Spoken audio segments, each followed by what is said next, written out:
What is going on, everybody? Let me know if you can hear me and see me. I think I went live a little too early today, but it's okay. I'm still trying to figure this whole thing out. So many buttons and clicks and ticks and so forth. But let me say hey to everybody. And I have music going on in the background. I think I was going to do that for this time. So I just want to say, what is up, Ron Susher? Where's the combat? What combat? Holt, I see ya. Right, I see ya. Obi, I see ya. Justin, I see ya. Ambi, I see ya. What we can see and hear. Thank you so much, y'all. I'll be opening up the lines today. If y'all want to jump in, want to talk, any topic, First off, I want to also say thank you, everybody. It was a great Shades of Purple last Thursday with Reaver and Crystal. Really interesting story, right? I actually got feedback from several different people on that episode and what that meant. So thank you to everybody who made that a great show. Also, if you did not catch it on Web Dave's channel, there was a premiere of the Purple Haze interview. So if you wanted to learn a little bit more about me, definitely go check that out. As we talked a little bit about gaming, talked a lot about movies, which I thought was really cool. Talked a little bit about my job. So if you're curious what I do, I explained it there a little bit. So thank you to Web Dave and just his whole community. Just a great response over there. So yeah, and then I see your question there, Rouster. When will I play Prince of Persia? Have you played it? Have you beat it? I think for me, there's so many games I'm trying to catch up on.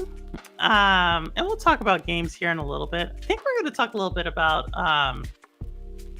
companies, big time companies. Again, I try to give you all a different point, a different take.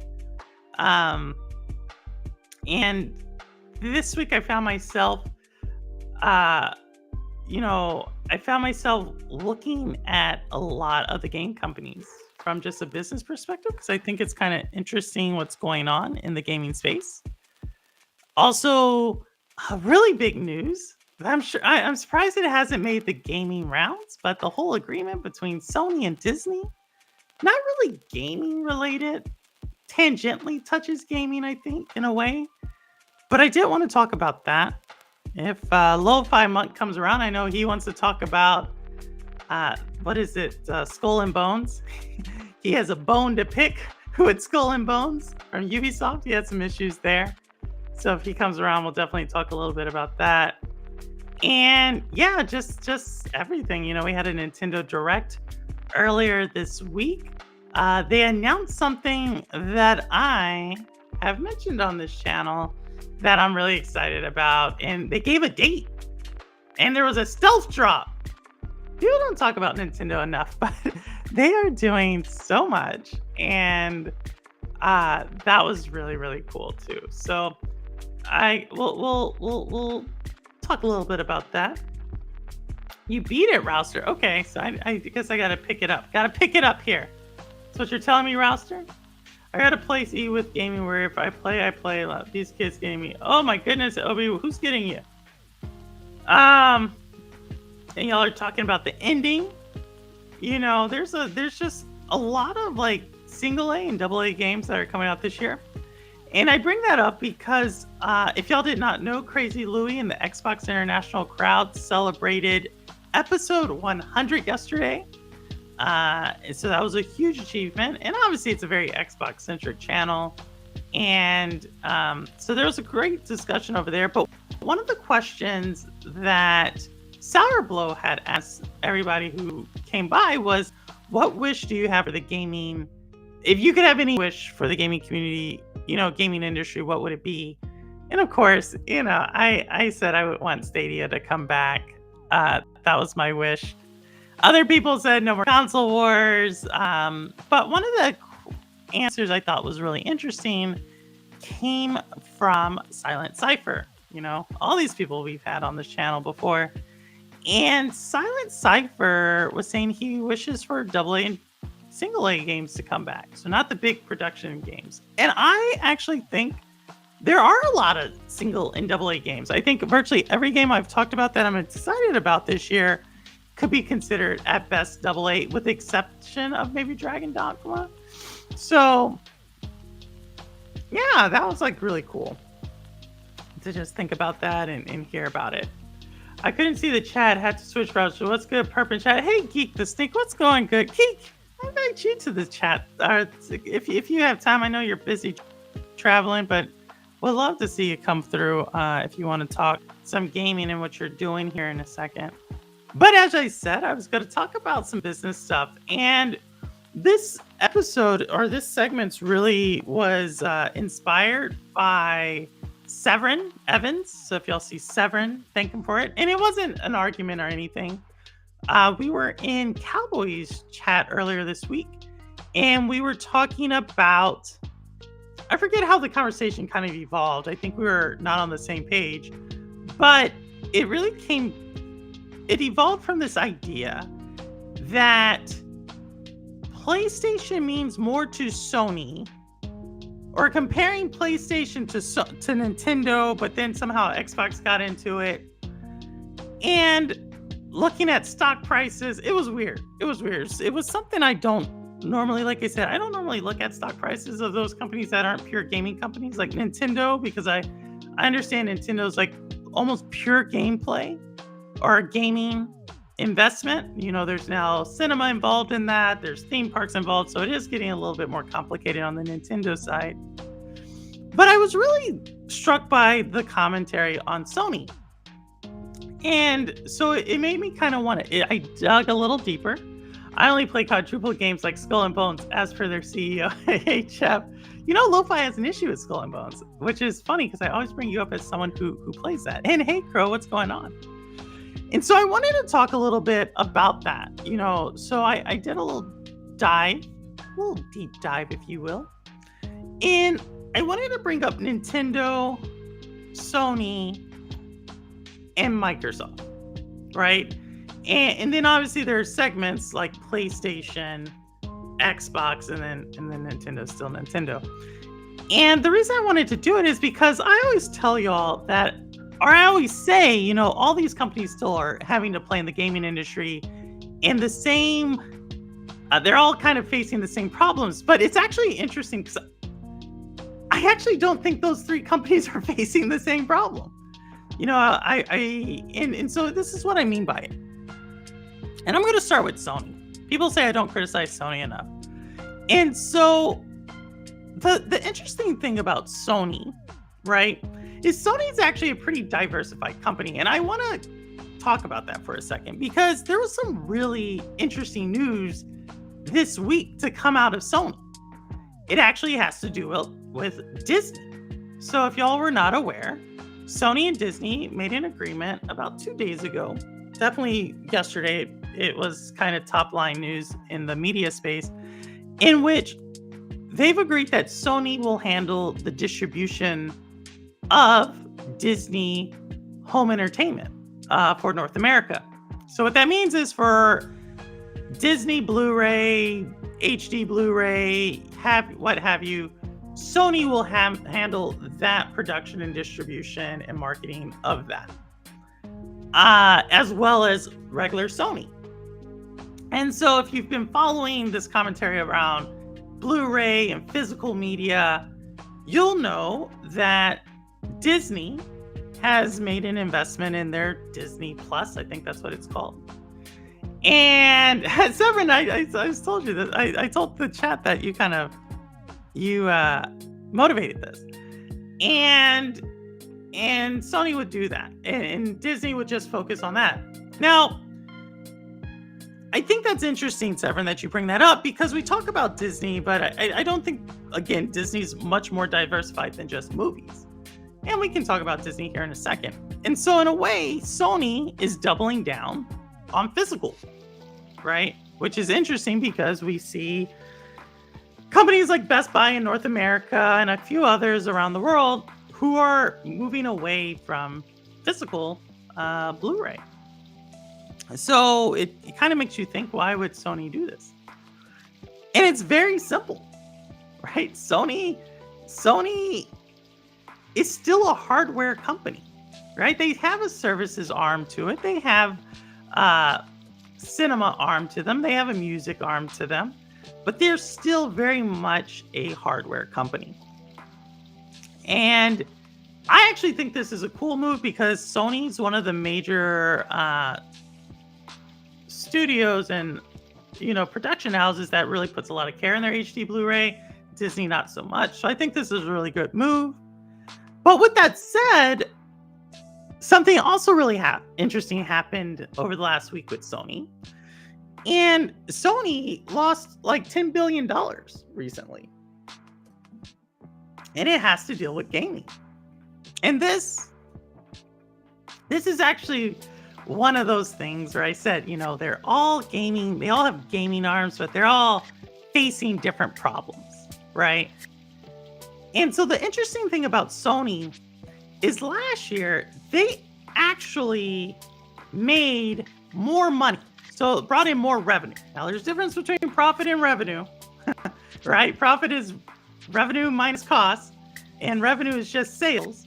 And so Sony had more sales last year, or up for the last 9 months, than they did in 2022. So put that very simply, the first 9 months of 2023 were better on paper from a sales perspective than the first 9 months of 2022. So that's good news, right? Not so fast. You see, the profit margin, the actual amount of money Sony brought home, the profit was less. And this is a very troubling trend because that profit margin is actually what investors and business people really care about. Like, so if you're thinking, well, if we brought in more, we should have at least made more, but they made less. They made less bringing in more money.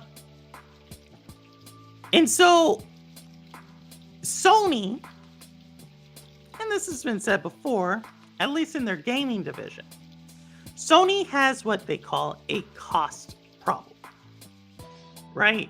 It's costing them too much to make games. It's the cost of sales is too much, whether that's on the production, whether that's on the publishing, the advertising, what have you, it's costing them too much. How do I think they're going to deal with this? Well, I mentioned this a few weeks ago, but the biggest expenditure and cost is human capital. I totally expect Sony to lay off staff, more so than they already have. PC will help fill that gap. Not it's cost, it's not a revenue problem. I mean, don't get me wrong, they made more money. PC doesn't mean, right, that it doesn't. That's what I'm getting at, right? People continue to harp on Sony about going to PC, right? They have Helldivers 2, great move, right? Getting more revenue, but it doesn't matter, right? If you don't have your cost under control. You see, with economies of scale, it says when you actually produce more, you make more, it should help you bring in your costs. That's the whole point of that's economies of scale. I said sale. But that's not what happened. They made more money. They just took home less. Typical cost issue. And so, for all the talk about Sony going to PC day and day, I actually don't see that happening. Again, I don't think Sony is struggling from a revenue perspective. Looking at their balance sheet, yes, they're going to have multiplayer games. Their lower sale, like, because I think what Helldivers 2 is about $40. They're going to have those games go to PC, but their marquee titles, they still need that to move revenue or to move product, to move hardware. This is the thing that people, like, I keep hearing, like, well, everything's going digital. There's one company that continues to talk about everything going digital. It's not Sony, okay? Because it doesn't make sense. It totally disrupts their entire business line, their entire supply lines. Let me make it very clear. Companies aren't really jumping at the gun to just redo all of that. And this brings me back to my initial thing where I talked about the Disney-Sony deal and how Sony is doubling down on hardware or on physical media. You see, one of the biggest drivers of profitability for Sony, so one of their more higher end profit margin businesses, not consoles. Music did do well, but I'm not talking about music. Movies did do better, not talking about movies. TVs are kind of with consoles right now. They both kind of flatline, not bringing in as much money. But they have another group called Sensor. And this is the group that has a lot to do with like the components that go into the hardware. That group did really well for Sony. And this is kind of the key to Sony. You see, Sony's not going to go jump for a world that says, yes, let's just put something on another piece of hardware where we're not making money off of it. No. Sony's going to continue to drive their hardware, their accessories. They're going to continue to do all that because that is the high profit margin side of their business. So, Sony, cost issue. Let's jump to another one. Nintendo. Nintendo, y'all, is doing really well. Nintendo actually had the exact opposite issue. Nintendo sold less software, but made more money. So that is like the exact opposite thing. If they made less, if they sold less, you would think they made less profit. But no, they're actually utilizing their economies of scale, and it makes sense, right? As Switches, there's now 100 and nearly 40 million of them sold. It's now becoming cheaper and cheaper to make a Switch, and so you make more and more money on a Switch. You obviously have a backlog of titles on the Switch. You had several of their first-party developers come out with amazing games. We covered it here, Tears of the Kingdom, Pikmin 4. You had a Kirby game. You had a Mario game. You had a Metroid game. You had a lot of games. They sold less of it, but they made more money. So what is Nintendo's issue? Because they all have issues. They're all dealing with interesting problems.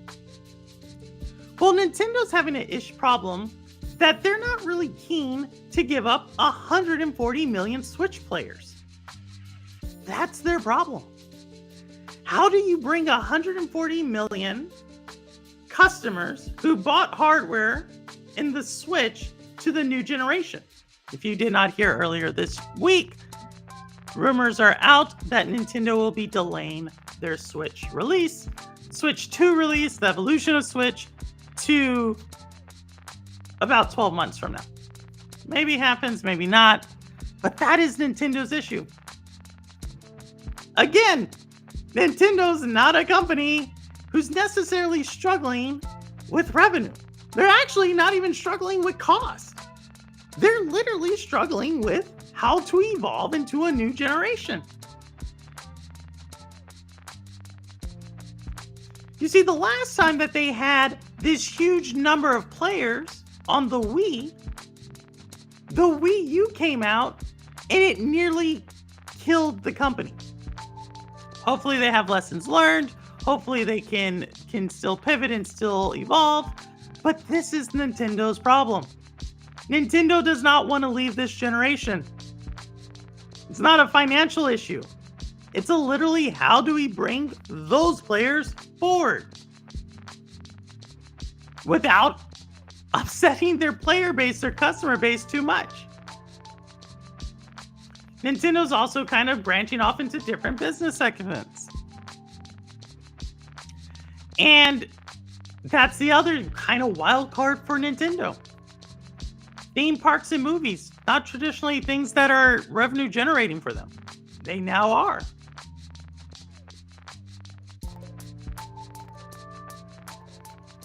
So in a way, Nintendo, even though they did really well in 2023, has kind of one of the biggest hurdles to cross going into 2024 and 2025.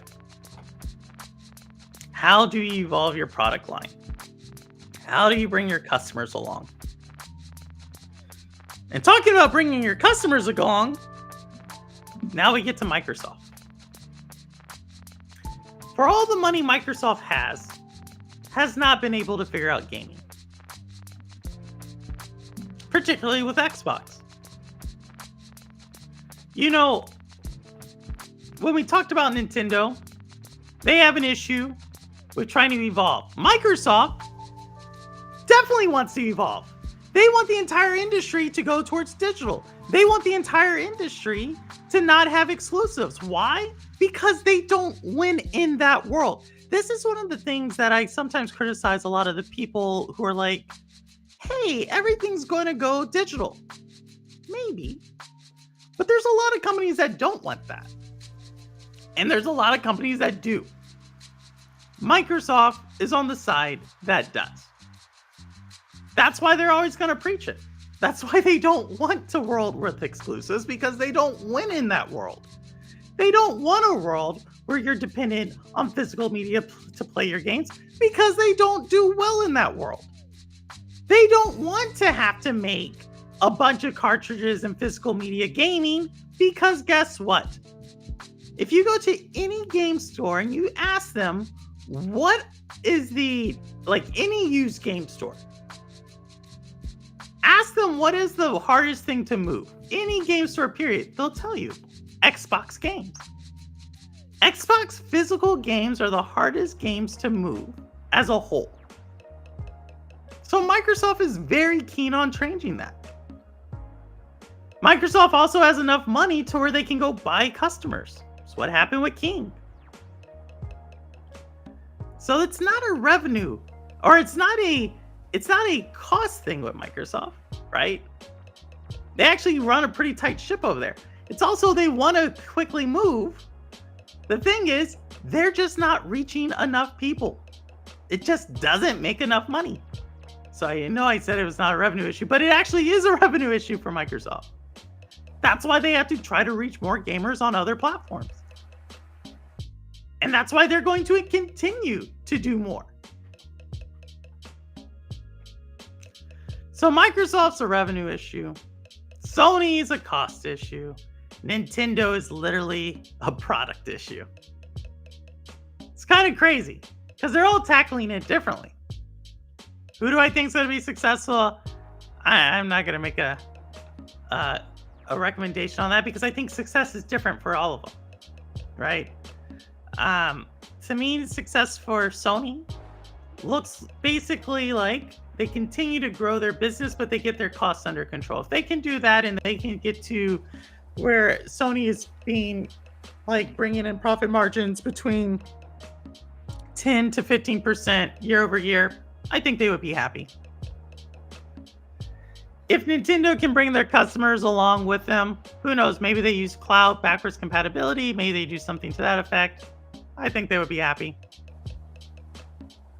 Microsoft needs more people to come into gaming. Microsoft needs more people to go into Game Pass. The thing about subscriptions, though, is that it takes a lot of people to make subscriptions worthwhile. And so we'll see.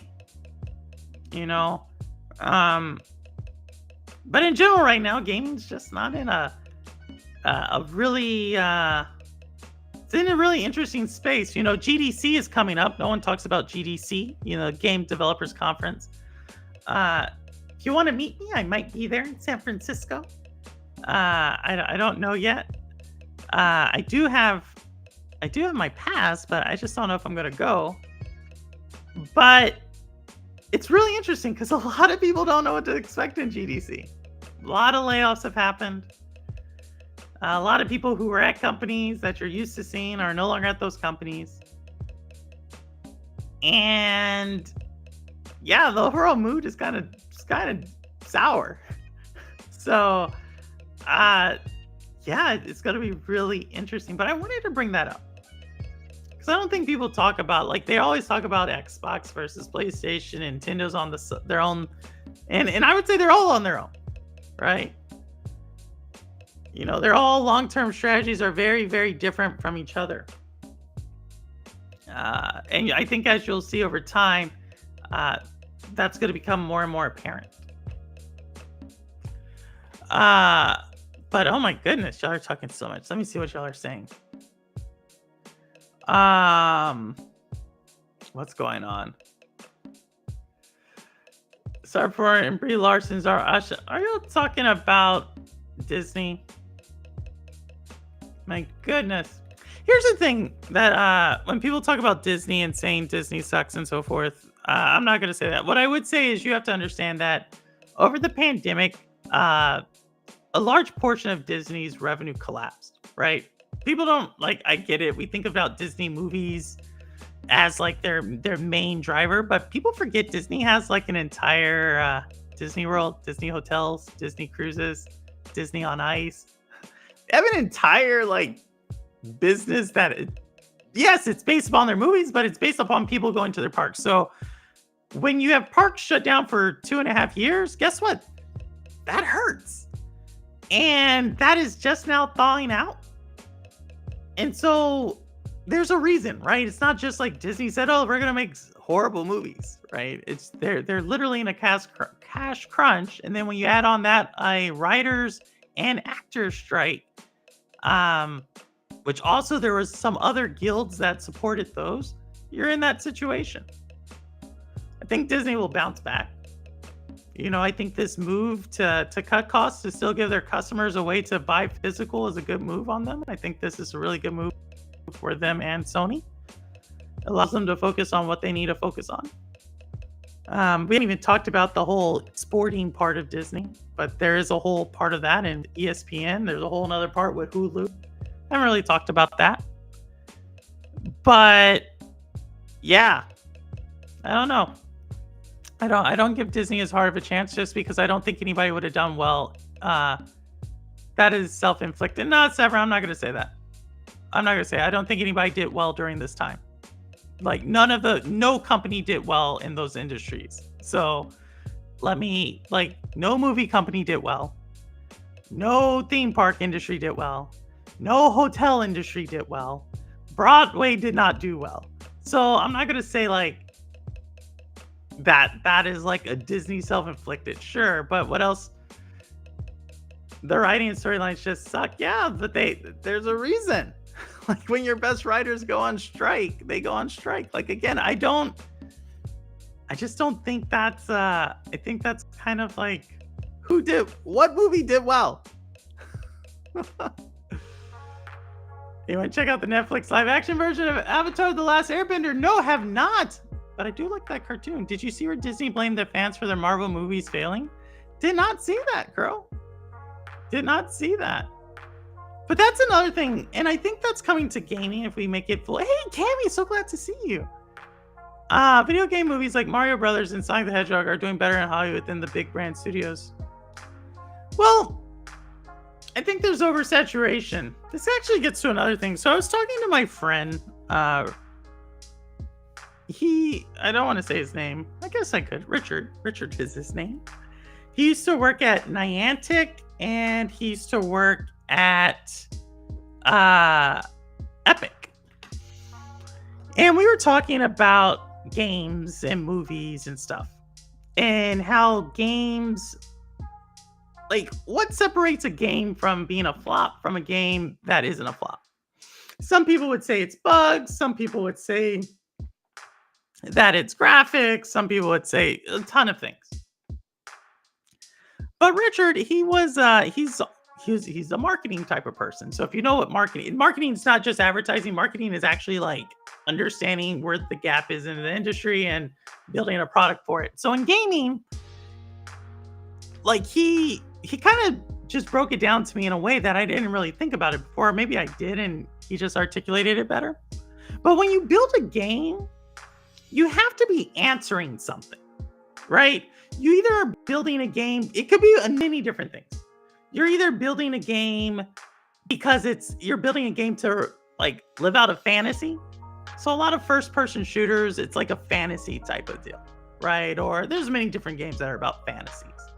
Or like you're trying to go to a world that you've only read about or you've only seen in movies and you could explore this world. So Harry Potter, right? Harry Potter is a great example of a game that you're living out of a fantasy. Never had really been done before to that scale, and people wanted to go explore that world. Other games are being built based upon story, right? Game mechanics may be familiar, graphics may not be top tier, maybe they are, it's a bonus if they are, but reality is it's an amazing story, right? So a studio that is known for just their amazing stories, publisher that's known for that, well, let's use a studio, Rockstar. Rockstar makes great stories, not the best graphics, not the most interesting like game mechanics. They're just really great stories. They know that's their spot. You could say a lot of Sony games are in this world, right? They don't have the best open world fantasy type of place, but they have amazing stories. Ghost of Tsushima, is one of the one I'm playing right now, and the story automatically grips me. Other games are about their just addictive game loop. I put Candy Crush in this genre, right? Not really a story in that. Not really a fantasy, but it's an addicting game loop. A lot of like single A games. They do something really well to capture your attention. It's really simple, and you do that.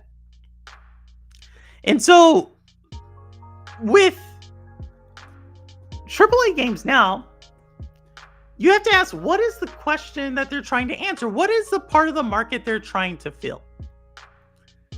And Halo, I just mentioned you earlier today.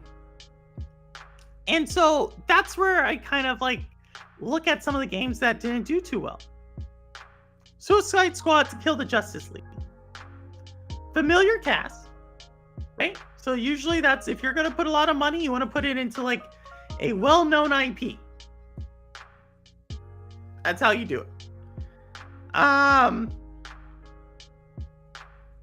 really a lot of people have played that type of those characters, but that's where they did wrong. Not a lot of people really want to play those characters. Maybe Harley Quinn. Other than that, not really so much. You can kind of like do this. If you look at most of the games that fail, this is the reason why. What is it trying to answer? What is it trying to do? You can actually say the same thing for movies. What is the movie? What is the story we're trying to tell? Is it with better graphics? Is it with, better acting? Is it a story that just hasn't been told to a certain audience? Like, what are you trying to do? Throughout the 2010s, the safe bet in movies was you took an established IP, you put a lot of money into it and let it sell. This is what Marvel did, right? But those stories have been told now, right? People are somewhat saturated. It's oversaturated. The market, it is what it is. Disney made their money back, right? They bought Marvel for $4 billion. I think they've made over $30 billion. They did what they needed to do. So kind of like in this limbo space. So the movie industry is kind of finding its footing. It's trying to deal with streaming. Actually, the movie industry has a lot of lessons learned for the gaming industry, if you think about it. Because a lot of movies wouldn't release in theaters, but you could buy them.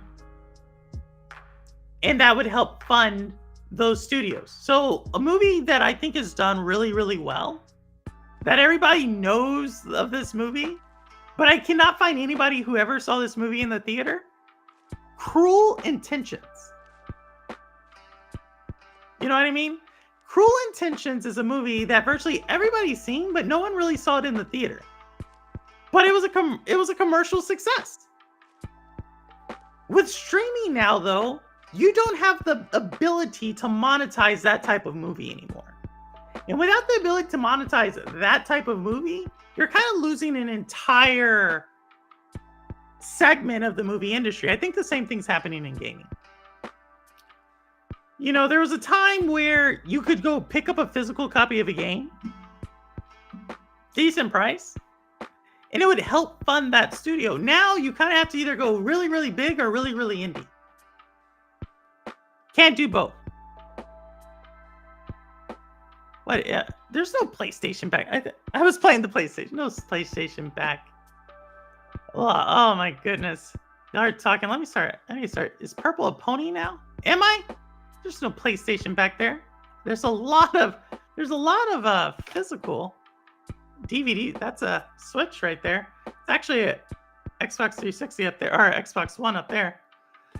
But yeah, let me see what y'all are saying. Did you say Rockstar Games does not make games with good graphics? You're saying Red Dead's graphics are not great. No, I'm saying that they're not necessarily the best graphics. They're solid graphics, but I'm saying, like, I think Rockstar, they make amazing stories. That's why I think if it was just the graphics, I don't know if Rockstar would do so well, Jeff. I'm saying their stories, though. They're telling a story that is movie quality. That's what I'm saying.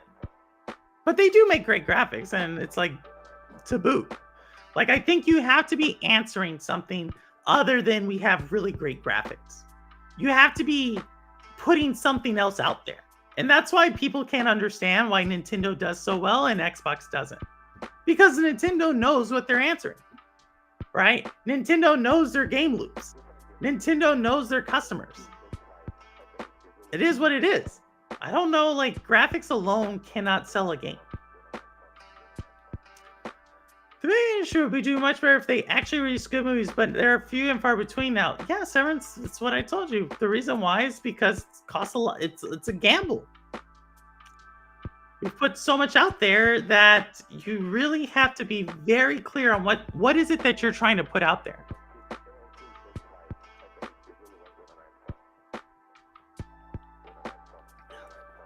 Holtz, they may get your money, but they're not getting a lot of other people's money.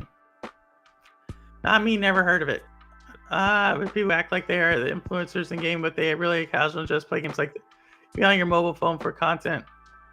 Justin, we'll call it out. I saw Cruel Intentions. Did you seriously see it? I didn't. I didn't. You're the first person I know. I don't know anybody who saw that movie in theater. It's definitely not an Xbox behind here. There is an Xbox behind me. It's up there. There is an Xbox behind me. Hey, hey, Rudix, how are you? Always love Bittersweet Symphony and Cruel. Man, it's a great, great song. It's actually like Cruel Intentions 2 and 3. Like, remember, like, because you're getting rid of physical media, you don't have the ability to, like I said, monetize those smaller movies that would help fund your next larger project. Gaming has like this same issue. There's not, like, you either have to go really, really big and hope it pays off, or you have to go like super, super small, right? And the risk is less when it's super, super small. So it's really like when you lose that middle ground, and that's what digital's doing. That's what happens. Movie series aren't that interesting. The writing just isn't there.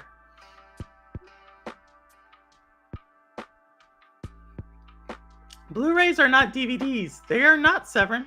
They are not DVDs. Purple, why don't you join my movie club so we can see? I don't need 4K box sets, but thank you. I don't need it, but thank you, Severin. Not saying I'm not interested. But thank you. I may think about it.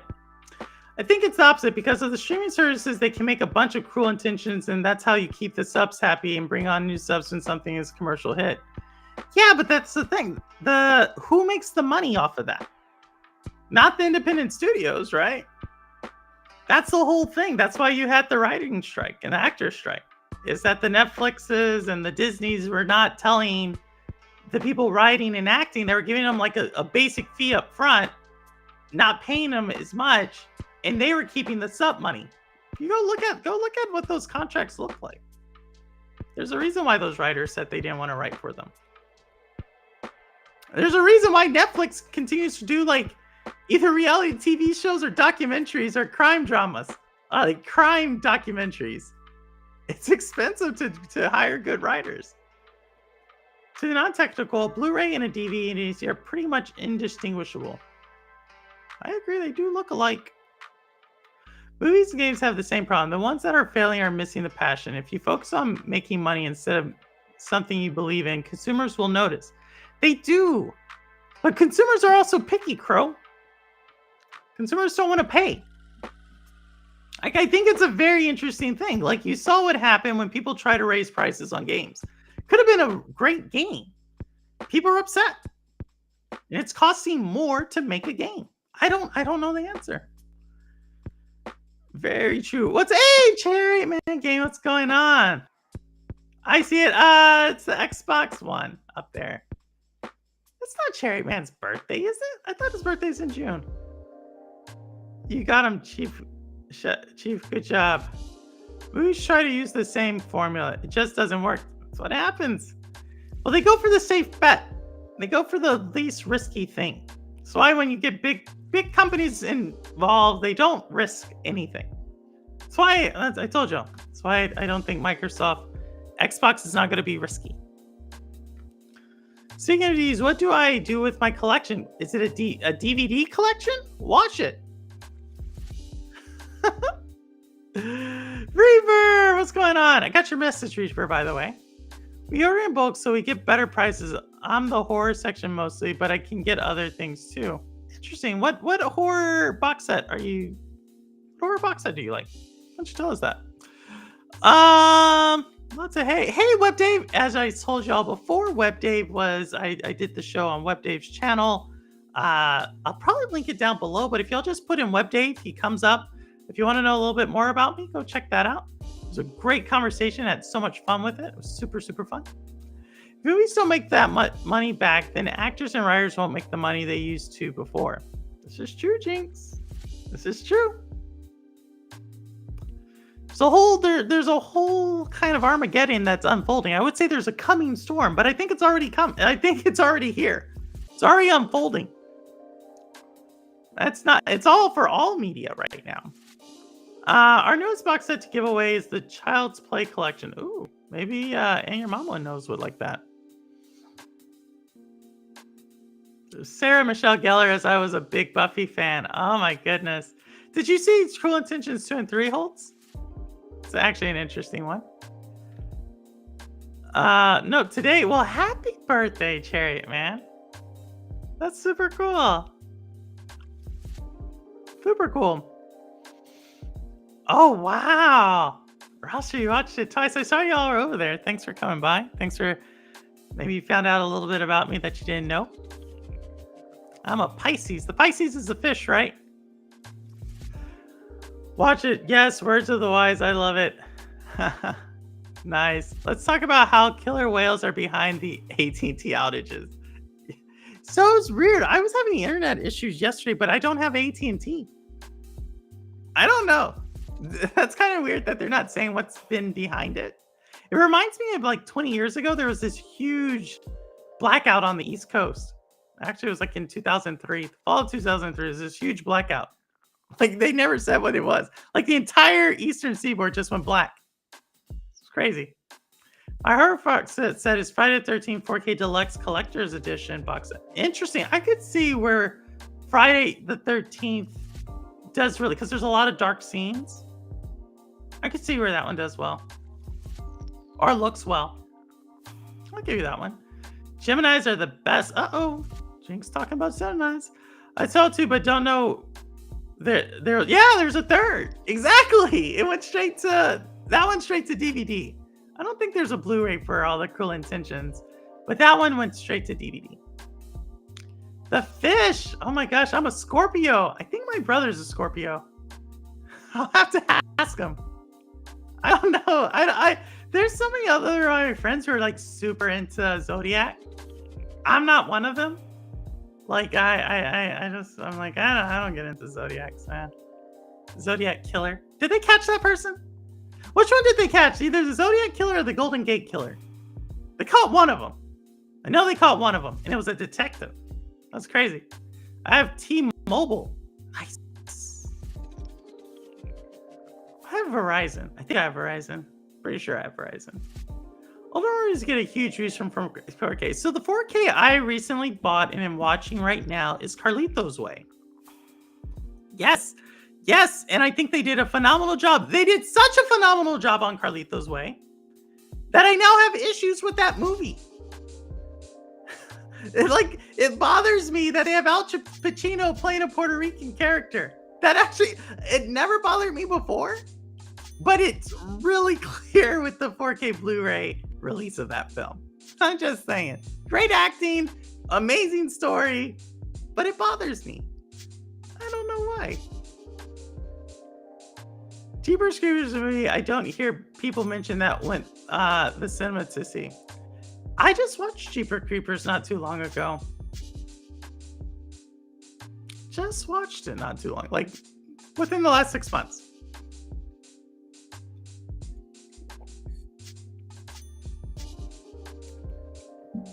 I still feel bad. I don't know why I feel bad for like her boyfriend or the brother.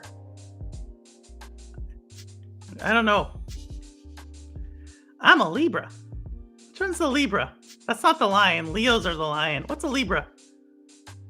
What's like not what's a Libra? What's like the animal? What is a Libra? I feel like a Libra should be what is a. When I hear Libra, I think of a liger. Is that the thing from Napoleon Dynamite? A liger? Did I just make that up? I'm not gonna lie, the interview was dry. WebDave needs to work on his interview skills. Nothing was said that we didn't already know about you. Oh, thanks for watching it, Justin. I think WebDave's cool. I had a lot of fun with that. Older movies are on film, which is analog and can be scanned at high res. Newer movies are filmed in 4K and 2K, but added in 2K for graphics so it can look lower quality. So this is actually an interesting thing about movies. And I was talking to someone else about this. I don't think I talked about this on this channel.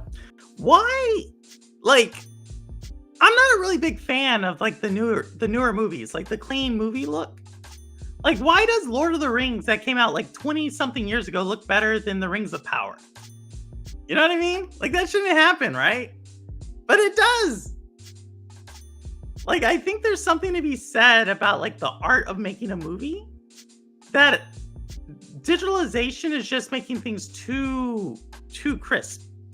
I think that's why 4K Blu-ray, a lot of the older movies where they have the actual original footage film and what they can do with that film, it's just like if you were to take a photograph and what you can do when you have the negative, you can do a lot more with that negative as far as effects and visually than what you can do with digital. Because with digital, you really only you're limited by what the applications are. But with the actual like hard film, you can do a lot of different things. And that's what they've done with the 4K Blu-ray with the older movies. That's why they look pretty good. Not gonna lie. Reaver, no, they never caught the Zodiac. So it's the Zodiac one they never caught. Got it.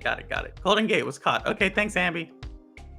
The Golden Gate Killer, the Golden Gate Killer was never caught. Got it. Color's a classic, don't you dare. No, Jinx. Need that Switch 2 to be announced already. Cherry Man, I hear you. Libra is the scales. What's a scale? What do you mean, like a scale? Like a snake? Mashup of lemur. Hey, Rebelica, how are you? We're just talking about zodiacs and stuff. Libra is the only inanimate zodiac sign. What are y'all talking about? So it doesn't have an animal? I feel so lost. I had the Jurassic Park 4K movies and they look so much better than the original releases. I saw Jurassic Park in the theaters.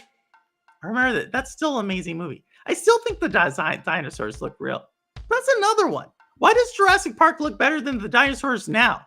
Like, why does Jurassic Park look better than Sharknado? It makes no sense to me. Planet of the Apes, the original, is great in 4K. Haven't seen that Charleston Heston movie. Pumpkinhead looks amazing. Does it? I can't smart it. Oh no, y'all, Robolica. Praying for you, Robolica. Hope you get better. Her whole family's been down with COVID. She's lost her smell and taste. I'm sorry, Robolica. And she's probably only staying up right now because she can't go to sleep. This is horrible. Leprechaun is getting a 4K release soon. Oh man, so I watched Leprechaun. I'm not a huge Leprechaun fan. I know some of y'all are. I'm not a huge Leprechaun. Did you check out the Kurosawa mode for Ghost of Tsushima? I did, Holt, but I want to play it first in regular, and then I'll go back. If I go back, I'll play it in black and white. Friday the 13th, Severin. Wit, who sometimes comes by, is a huge fan of Friday the 13th. I mean, I do watch them every Halloween. Libra, let me see. Libra's a measurement scale. Like, it's literally like a scale, like where the justices hold a scale. Why would they do that? Like, what do Libras do? They judge people? They're judgmental? Is that what you're saying? That's weird. You Libras. That does make sense, though, if Severin's the Libra. Because he's very judgmental. Nightmare on Elm Street, the classic. Scream Factory is where you should be looking. Scream Factory does good ones. Steelbooks too. Yeah, I mean, sleep if my kids were asleep already. Oh, no. No, they are balanced. Is that what they are? Okay. I guess balanced. Judgmental. Yeah. Whatever you say. All right, let me put this in there. I just want to talk about gaming there for a second, but we can talk whatever y'all want to talk about. Let me invite guests. Let me do this. Let me copy this. No. Oh, geez, Wit, there you are. Someone say, yes, Wit, I was telling Severin that you like Friday the 13th. The 4K version. Or he's saying that that's a really good version. Why can't I not paste this? Sorry, y'all. Let me see if I can do it here. Let's do it there. Let's do it there. Y'all want to come on? We can talk about what y'all want to talk about. But that's what I had to say about gaming. You didn't catch it in the beginning. I just broke down each company there for a second. Libras also avoid conflict. Oh, well, not this one, Libra. Not this one, Robolica. Severin does not avoid conflict. Yeah, Friday the 13th 4K Ultimate Collector's Edition box set. Man, that is a lot of adjectives. I have Friday the 13th 4K Ultimate Collector's Edition box set. Man, that's 1, 2, 3, 4, 5. That's a lot of adjectives in a row. I'm not judgmental. You just don't like my opinions. What do I not like? I just don't agree with them. No one said I don't like them. When do I say I don't like them? Only when they're very critical of other people do I say I don't like them. I just don't agree with them. Not liking something. There's a lot of things I don't like. I'll tell you. I do. Oh my goodness. My God. I don't avoid conversations, but I will not start a conflict about it. I mean, there's too many C's, too many conflicts. Fine, that's fine. You don't have to agree. Thankfully, nothing came of it. She was crazy. What happened? I avoid calling. I had some lady waiting to call the police on me because I was too close to her at the gym. Watch out about the gym. Oh wait, we have Lo-Fi. We have a couple of people. Hold on. The people aren't the problem. Lo-Fi, I know you want to talk about something. Lo-Fi, you're on. Hey, whoa. What's up? Hey, Lo-Fi, what's going on? I know you had some choice opinions about the game Crow and Jeff are playing. Oh, yeah. I mean, nothing against it. Yeah, I mean, what? Skull and Bones? You had a bone to pick. Yeah, yeah. I just didn't like the way the company went about that. I don't know. I don't have nothing, no a problem with the game. Anybody enjoying the game. I just don't want other companies to go, you know what's a good idea? Let's just use a bunch of government grants and a bunch of stuff to just I don't know, Build a fill game. our pockets. Fill our pockets and then last minute. Yeah. I don't know. It's a whole thing. Read about it. Read about it. It was a crooked thing. Lo-fi Mike, y'all. What's going on, Lo-fi? I don't know. Let's see. Something that happened today that was interesting. Yeah. So, did you ever hear about the time Dave Matthews dumped 600 pounds of human waste on tourists in Chicago? What? Yeah. What is he talking Yeah, about? that happened today. That I heard about that today, and I was like, "What the? What the? What That's is a real this? thing? That happened? Okay. Yeah, I don't know. That Okay. happened. So That's a thing. It's a real thing. I don't know. I just brought it up okay. because that's probably the most interesting thing I heard all day. No, But yeah. Well, there we go, y'all. That happened. Yeah, Is that's he a real getting thing. sued? That sounds very unsanitary.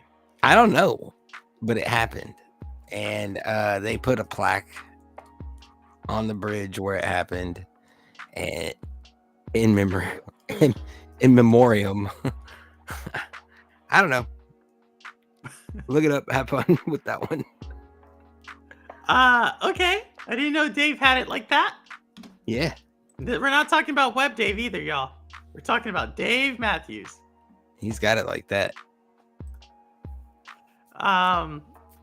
Okay. So let's see. I'm reading the chat. The government grants, tax breaks, questionable accounting. Like, yeah, man. I mean, last second, like they were supposed to use these little indie studios in Singapore to make the game, right? So, I am calling bull poop. Oh my! Jeff is saying that's not true. What's up? Jeff's saying he's calling. Oh, bull whatever I'm poop. talking about. No, it wasn't bull poop. It was Dave Matthews poop. Like 600 pounds though. Like how much? So- like that's like So it was like year's his whole worth. tour bus was full of poop, and the bus driver released it, and it went on top of. He was going over a bridge, and there was a boat underneath him, and it sprayed like 120 people with human waste. I don't know what to think, y'all. There's nothing more. There's nothing harder than telling that story with this music in the background.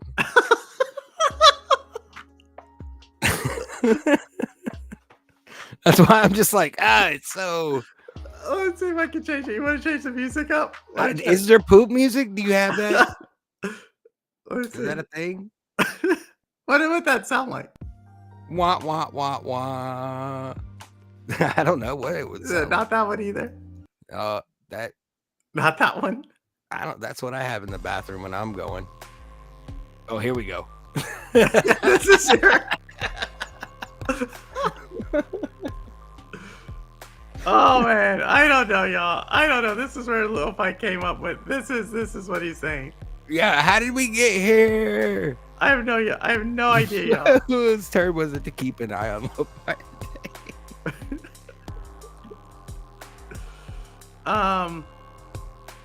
So that's where we are. Yep. That's the state of affairs. That is the state of poop, it sounds like. Chicago. Shout out. Oh my goodness. What is it? The hold He on, released it. hold on, I'm gonna find it. It's the Kinsey Street Bridge. This is what y'all find on Shades of Purple here. Yeah, the Kinsey Street Bridge. AI couldn't make that up. Hey, I couldn't make it up. My goodness. Just saying. My goodness. Just saying. Yeah, man. So I saw you had the link. I just popped in here just to mess with you. Thanks know. for coming by. No, we're just cutting, just chilling, I don't just know what to talking game. think. Yeah, my brain. As soon as I got in here, my mind started racing. I was like, "What can I talk about?" Oh yeah, Dave Matthews' poop. That the first thing that comes to your mind. Yeah, You know, sometimes. I wonder if that gets credited as being like a what is it, a golden shower? Oh, I would think it would be more like a brown haze, like like there's a picture of this plaque, and it's like it says basically no one died that day, but many wish they had. Uh I wonder what those people like. Do they write that on their resume? Like, guess I, what? I, is that a Like quality is you're that, looking for? Like, is I don't know. I'm just saying. Like, hey, tell me something interesting. Hey, I don't know. I'm just trying to like. I would have hoped we would have ran across one of these people recently. I'm just like thinking I'd be traumatized. Like, oh, I'm just picturing people on this like yacht like boat, and they're like slipping and sliding and just like falling over, and just drinks ruined, like clothes ruined. Oh, you know what? There was a movie like that. What was that movie? Where it had Woody Harrelson in it, and everybody in the ship ends up with diarrhea, and like the ship gets tossed around at the ocean, and there's like just like yeah. This is a movie. It was a movie he was in not too long ago. Now this is what AI comes up with. It's an AI story now. There was like a lot of poop What's on this ship. about? What is he talking about? I have no idea what you're talking about. yeah. Now I gotta look up this movie. Yeah, the Woody Harrelson one. What? Oh my Let's goodness. see. What's on your IMDb, mister? I'm gonna find it. Oh my goodness, Lo-Fi. Triangle of Sadness. Well, this is way out there. Jinx, I don't know where he came from. Is that whatever we want to talk about? Best poop scene is Bridesmaids. Oh my. No, wasn't there one? Oh, what is it called? It's not Bridesmaids. Oh, what is it? What is that scene? They go to like New Orleans. Oh, what movie is this? I'll think of it. It's not Bridesmaids. It's like the female version of The Hangover, which I guess Bridesmaids would also be considered that. I can't think of it. I'm thinking of Jurassic Park. Which one in Jurassic? Oh, wait, which one? When he's in when the T-Rex comes? That is a good scene. Girl Trip. Primo! Yes, Girl Trip. Primo knows what I'm talking about. Trip. What up, Primo? Girl Trip that was a pretty bad scene too in Girl Trip. So I've never seen Mean Girls. Is that a good movie? I mean, there's a lot of iconic lines in it. Well, I'm just saying, because now there's a new Mean Girls, and everybody's mad because it's a musical. Well, I mean, anytime you make anything into Does a that musical, ruin it? people are going to be mad. Does that ruin it? Yeah, like the only musical, like there's a couple of really good musicals out there, right? If you There's ever watch Evil Dead the musical. There's the Lion King musical, amazing. Mormon's the seen it. musical. Aladdin has a great scene. There's a lot of great musicals, but Mean Girls,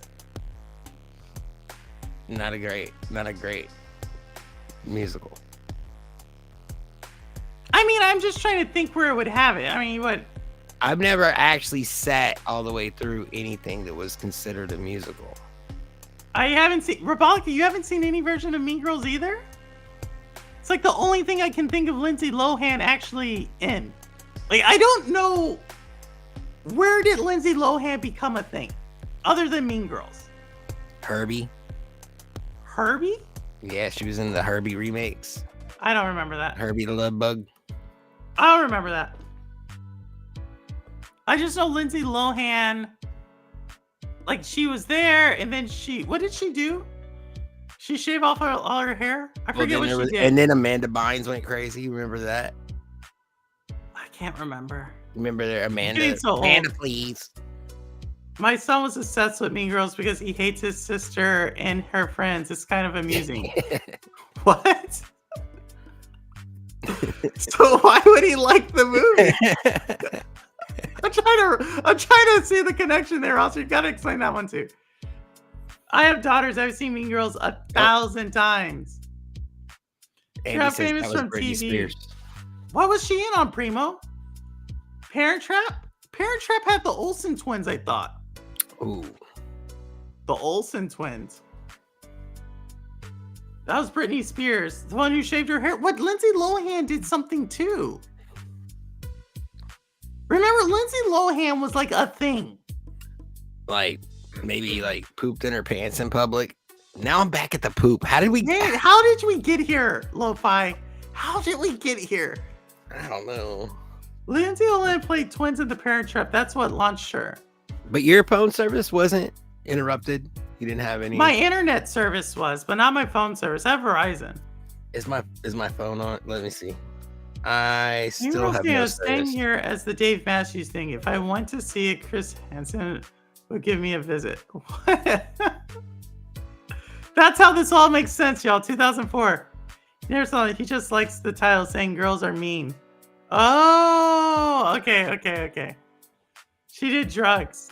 Is that what it was, Primo? No, Parent Trap was definitely not the Olsens. She did do drugs. The Parent Trap. There has to be a Parent Trap with the Olsens. I Listen. feel like anything with twins, the Olsens did. Let's see. It Takes Two. It's like the Parent Trap, no?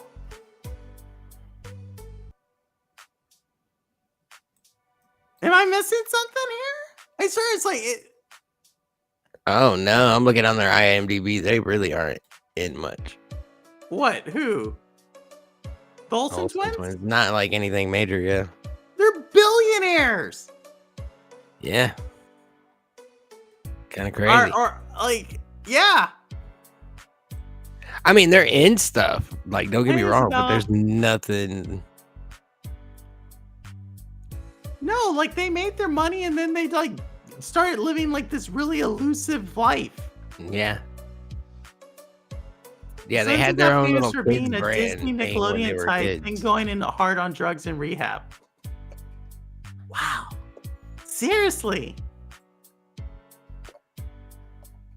Wow, sad story. They retired at like 16, yeah. Could you imagine that, Rebecca? Like you just say you're done at 16? They live in Manhattan too. I never ran across them. If you do throw poop Okay, at them. Isabella. What's that? Go ahead, Lo-Fi. Nothing. What is it? I was saying if you do see him, throw poop at him. No. Where are we I keep shouldn't going have with said that? We keep going with that. I'm ashamed of myself at this point. But who buys their stuff? That's what I want to know. Who buys the Olsen twins stuff? Like, I feel like if you have money, you can just say you're anything. 12-year-old girls, lip gloss. We're in the first Parent Trap. Then Lindsay did the remake. No. The first Parent Trap actually takes place. I saw it when I was like young. And I can't remember her name, but it's this blonde chick, and she goes to this summer camp. Oh, I cannot think of it. But that's actually the first one. Spicy. Hey, Spitz, the younger sister is Elizabeth's son, Scarlet Witch. Yes, that's true. The younger one is making a name for herself. I'm a Fall Guys player that's addicted to Fall Guys. Of course. Isabella, it's no problem. We're just talking gaming today, Isabella. We'll be playing Fall Guys on Sunday. Today, we just talk games. We just talk games, current events, and Lo-Fi here wants to talk about... Poop. There you go. It's all poop. That one blonde chick, yeah, I know her. Squids. Oh, jeez. Well, if I'm gonna bring in Holtz here. He's been waiting for a second. Yeah. Go ahead. You guys have a great show. Also, just forget I said anything about poop. I hope you say in chat, Lo-Fi. So Oh, yeah. All right. For sure. All right. Later. Hey, Holtz, how are you? Can you hear me? Yeah, we can hear you. Oh, I've just been laughing the last 20 minutes listening to Lo-Fi. Yeah, I don't know where he goes with that. But what I was going to do, I joined in to actually talk about cinema. I'm talk about games, but I was going to talk about cinema because you mentioned about Cruel Intentions. Go ahead. Why I remember that I did go and see Cruel Intentions because 1999 was actually a great year in cinema for me. Okay. I've got a cinema down the road from mine, so I can remember like starting the year off watching Cruel Intentions, and roughly like in the March, and then after that it was like The Matrix came out in June, and I remember just being blown away watching The Matrix, and then in July there was like The Phantom Menace, which is Star Wars Episode 1. There was a big huge Star Wars fan watching VHSs of like what is now known Episode 4 to 6 with my dad in the past. So I remember just going to the cinema with my parents, watching The Phantom Menace.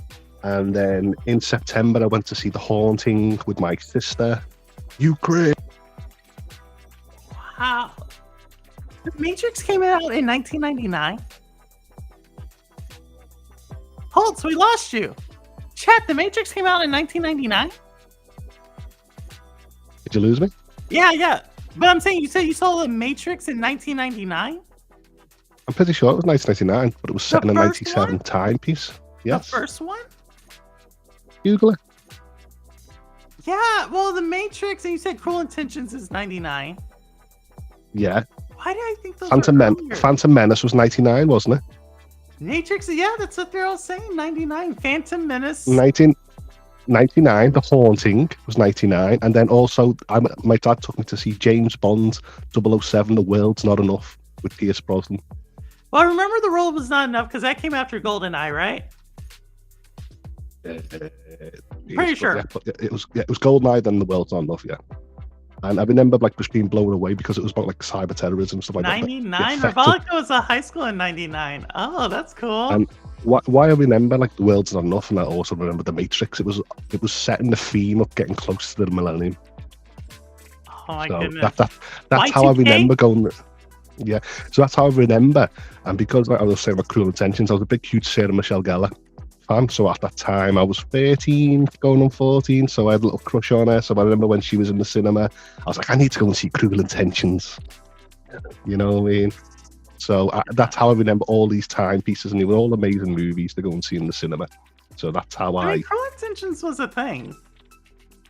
Cruel Intentions and the other one, that was the whole thing back then, like the high school dramas. What was it, Clueless? That's a little bit earlier. But that was like another like rich. I just mentioned about like I had Mean Girls on DVD. My collection. When it comes to like them high school movies, it doesn't matter if it was like chick flick, rom-com, comedy like 10 Things I Hate About You and Not Another Teen Movie and American Pie and stuff. The American Pie. Yeah, so it was sort of like thinking about all these. So I would not buy any of these in 4K Blu-ray. I just want to say that, but I'm thinking about. I haven't thought of. I don't know the last time I actually thought about American Pie. Yeah, so roughly that time piece, because I was like a teenager at the time, that is when I was starting to watch all these like comedies set in the time of like Youth in Revolt and stuff like that. So I remember just watching like movies like American Pie or like stoner movies, Dude, Where's My Card and stuff like that. So I was just swarmed with all these comedies, chick flicks and stuff like that in that time going into the millennium. Oh my goodness. Yeah, let me catch up with chat really quick. The Matrix was a whole thing about AI when the world was ending in Y2K. I remember that. Like, y'all remember Y2K was a thing. I'm not gonna lie, I thought it was the dumbest thing to think that this would like destroy the world, because I was like, I can literally set the clock on my computer to 2000 and nothing happens, but the whole world was gonna go on. one of my I never favorite could understand moments. that. Hey, One of my Lester, favorite what's going moments up? Go ahead. with The Matrix was one of my nieces is 17, but about 7 years ago I showed her The Matrix in Dolby Vision, and when she's seen the computer screens, the CRT screens, because it was set in 1997, it was the Yeah. height of humanity, and when she's seen the flip phone and she's seen the CRT, she just burst out laughing. God, you are so old. There's no iPhones, and I was like, no. And I Yeah, just The remember this Matrix is young person laughing at my technology that I grew up in, being amazed by this like PC and stuff like that. I just thought it was humorous.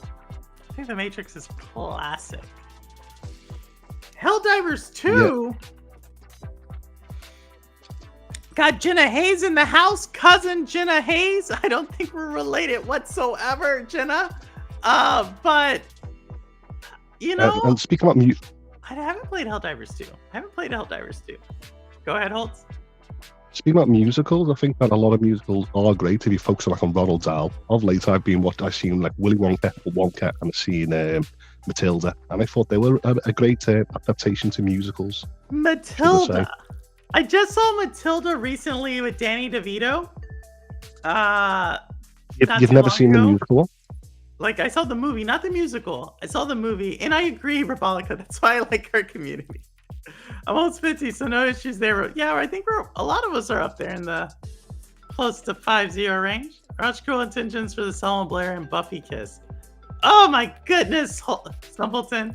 You need to watch Cruel Intentions too, because there's another. I was never really going to cinema to see intentionally Sarah Shagella and that kisses, but I remember it was a big, huge thing on the MTV Awards, and I remember they were doing comedy. MTV Awards. What happened to those?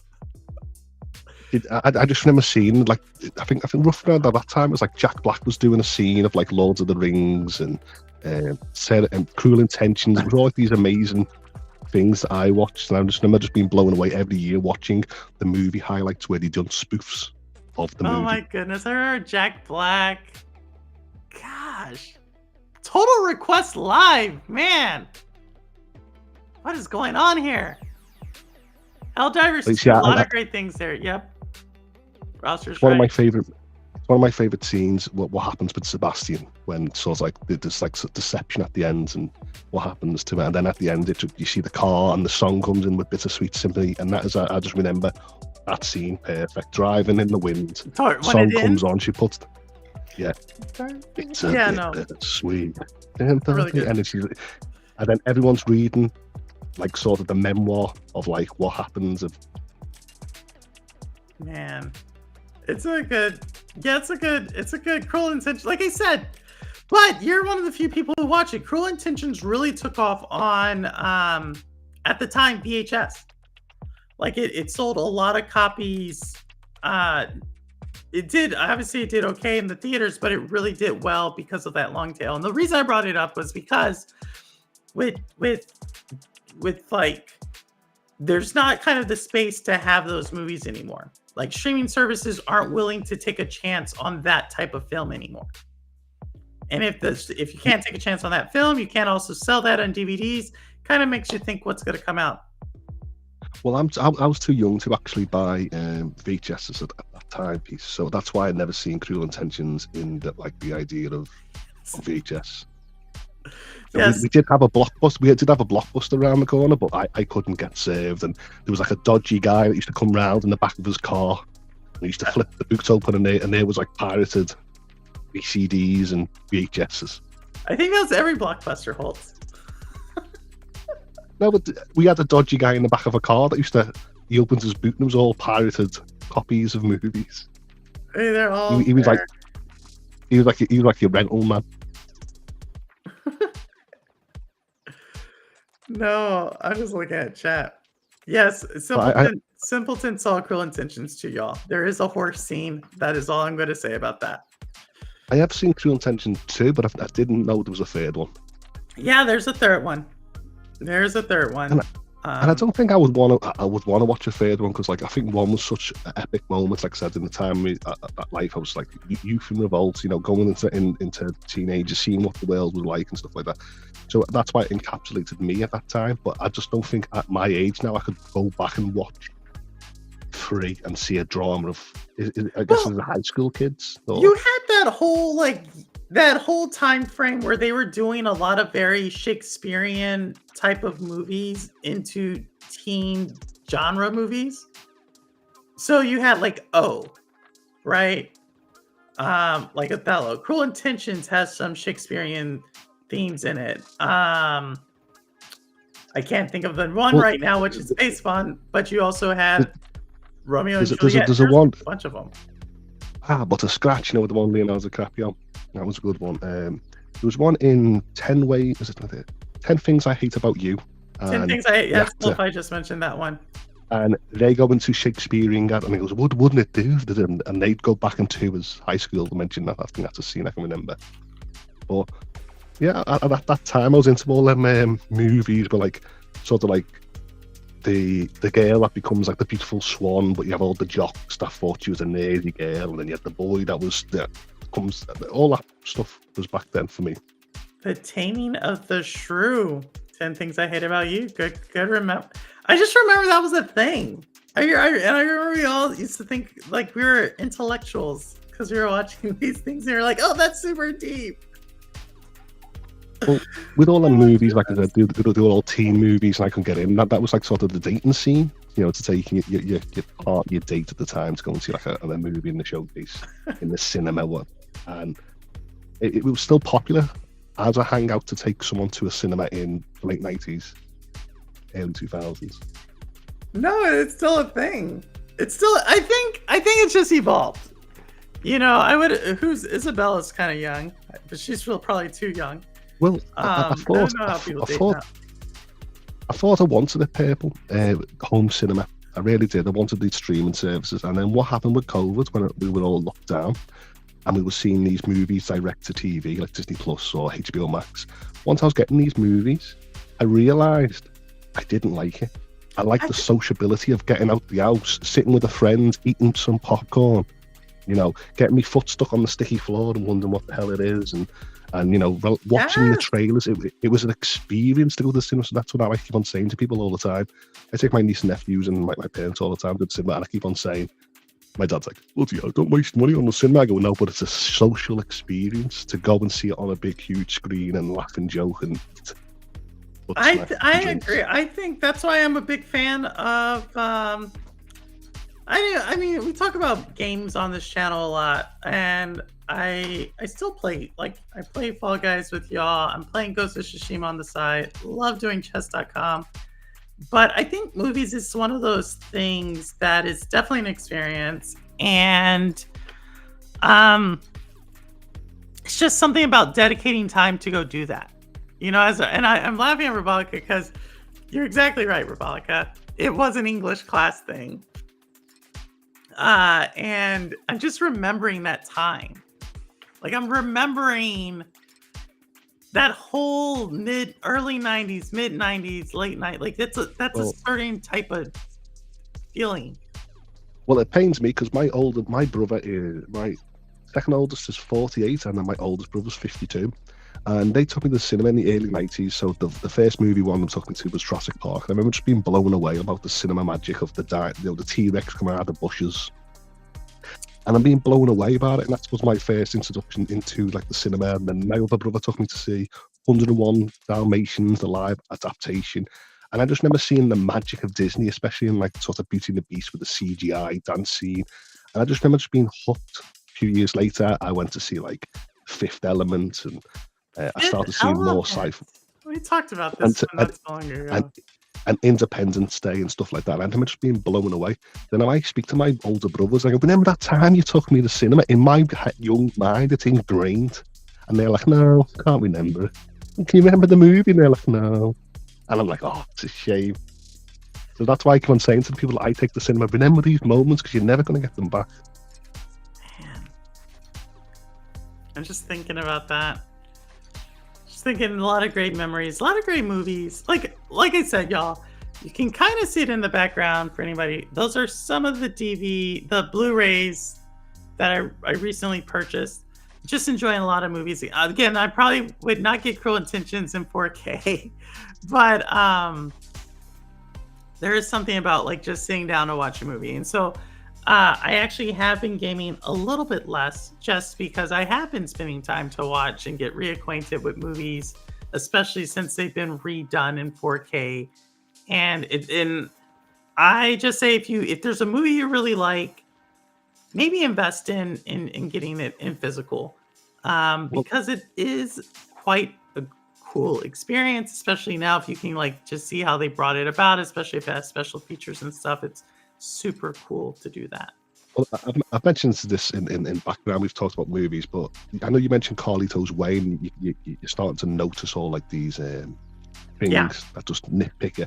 I was mentioning like a few weeks ago that my dad was the same. He can watch The Matrix and he could say, "Was Keanu Reeves always that ugly?" And I'm like, "What are you on about?" And he was, "Look at all the scars and little blemishes on his face because he's seen it in UHD 4K." And I'm like, "Don't worry about it." And he can't help but notice it, these imperfections in the. And I'm like, "Oh my." I mean, So yeah, I think it is definitely something to um it's something. There's something there to watch some of these movies and to capture. But Carlito's Way, yeah, I watched that. one of my Great first movie. UHDs that I ever bought was Transformers.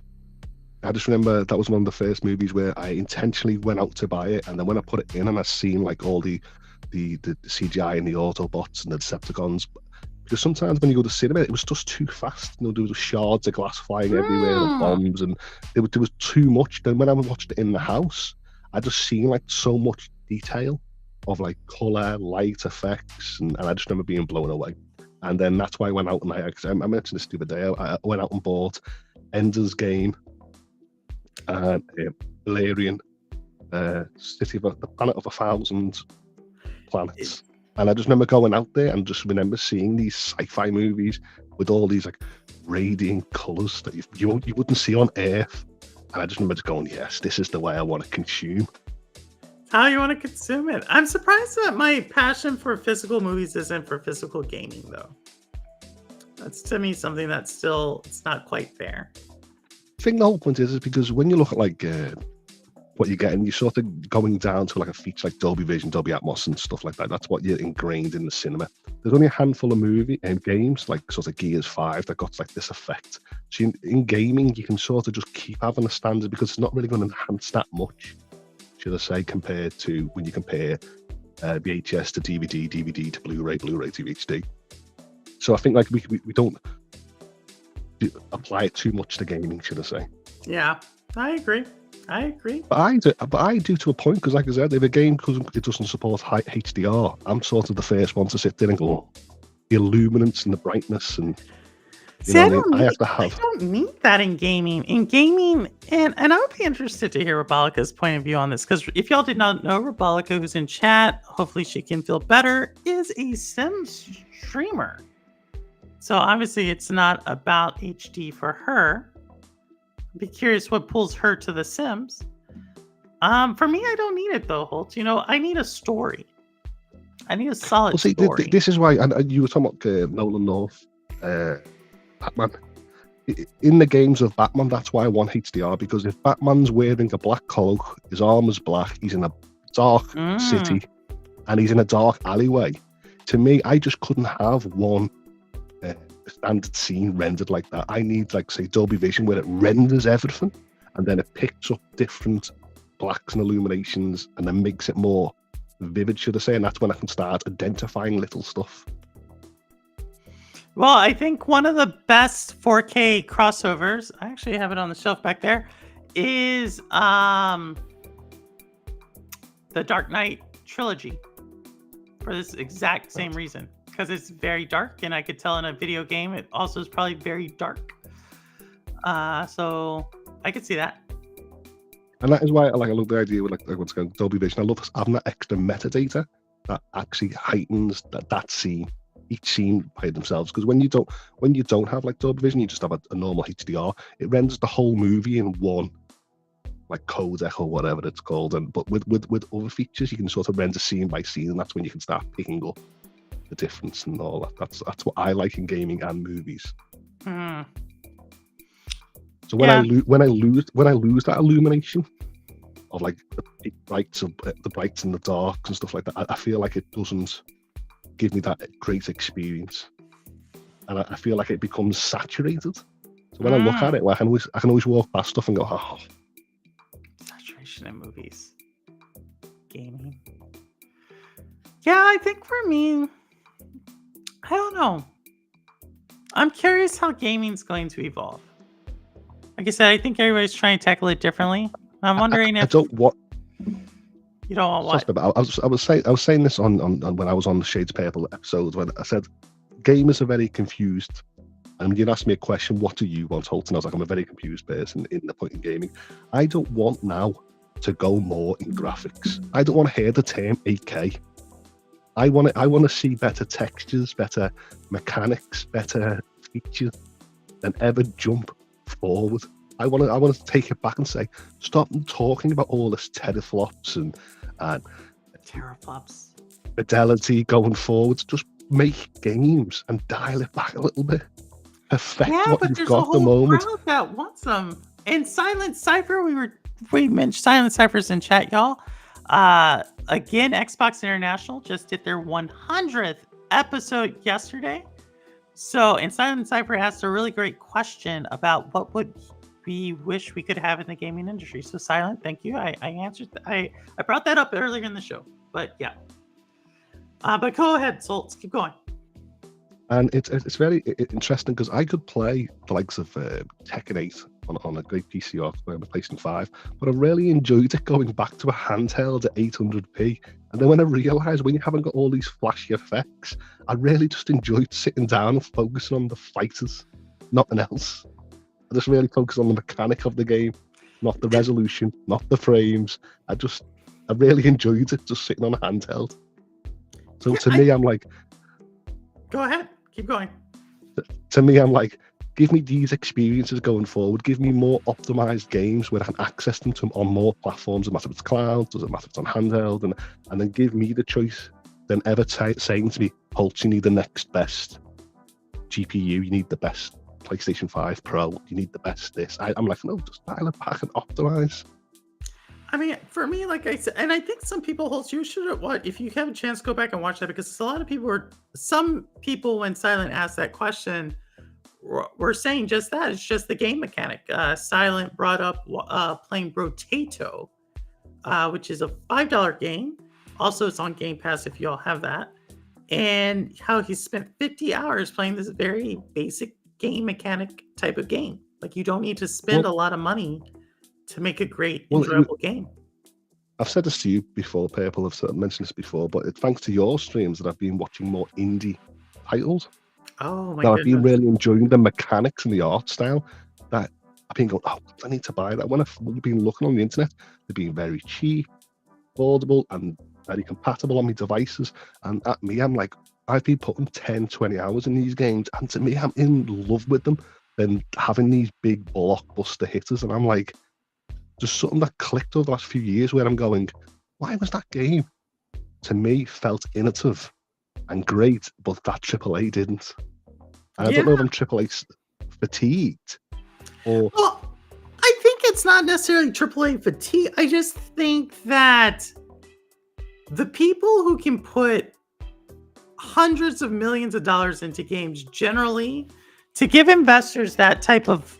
to get that type of capital, you almost have to go safe, right? Like you're like, we saw what happened with Cyberpunk, and fortunately that was able to turn it around.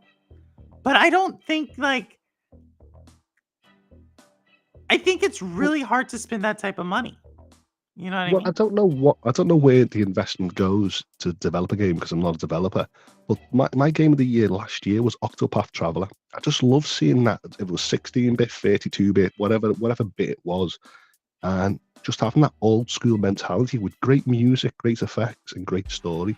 And to me, people go, "Oh, bloody hell, it's Octopath Traveler," but I'm like, it was amazing. And I don't know if studios, it costs them more money to have more of a fidelity in games, like cinematics or what it costs studios. So the biggest cost for a game studio is is human capital. It's employing people, because you're employing, for the actual studio, you're employing a lot of software engineers to make it come to life. And then if you have to team up with another studio, whether it's to create the port for the game, whether it's to do maybe the translations for the game, like that's what you're paying for. That's what costs so much money. So the bigger the game, the bigger the different artists you have to have, the different sounds, the different just gameplay. The bigger the game, you then break it up into different things. And so you can see like a studio with, let's call it 300 people. That's a pretty big studio. 3 to 4, Call of Duty, 500 to 1,000 people. You have to think each of those people, all their benefits, their office space, their equipment, on average, the number we use is going to cost you $200,000 per developer per year. So if you have a team of 100 developers, that's a relatively small team. That is $20 million a year. So once you get to 250 developers, which is kind of like your baseline when you're talking AAA. Let's look at Baldur's Gate 3, 400 developers. That's $40 million a year. Game takes 3 to 4 years. You're quickly up to 150, 160 million. We're not even talking about distribution and publishing. That's where the money goes. But I don't know what happens. I finished Tekken 8 the other day, right? I wanted more. I wanted more from the story mode, and it's been like 7 years since Tekken 7 to Tekken 8. Well, there was something in my brain that said, remember the 90s? There used to be a game that came out every 2 years. Every 2 years there was Tekken 1 for years. And then I realised what happened with devs. They done all that in the 90s, back-to-back games, but now they're taking 7+ years to make a game. And I'm like, is it the tech? Is it the cost? Is it because they want to stagnate franchises so they can get more of the franchises out? And part of me, it was just intrigued me to wonder why. Well, nowadays, the first, you got to think about monetizing the game, right?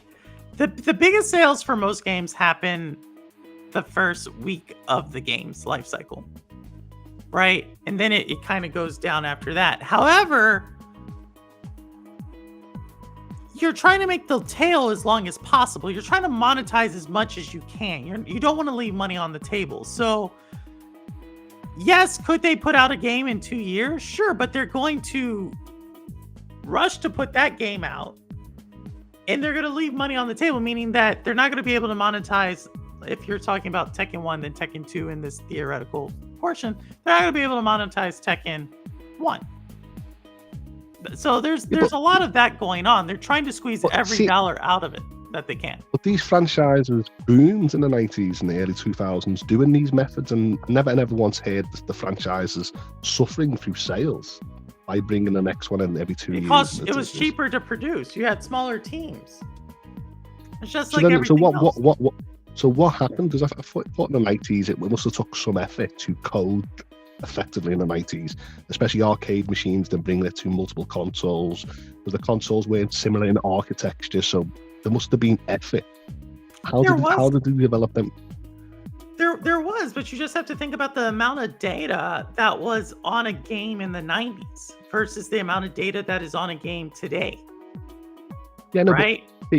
That data's jumped up because of probably the graphics fidelity and stuff like that. And yeah, it's everything. The graphics, the music, sound, the files. But what I'm trying to say is coding it.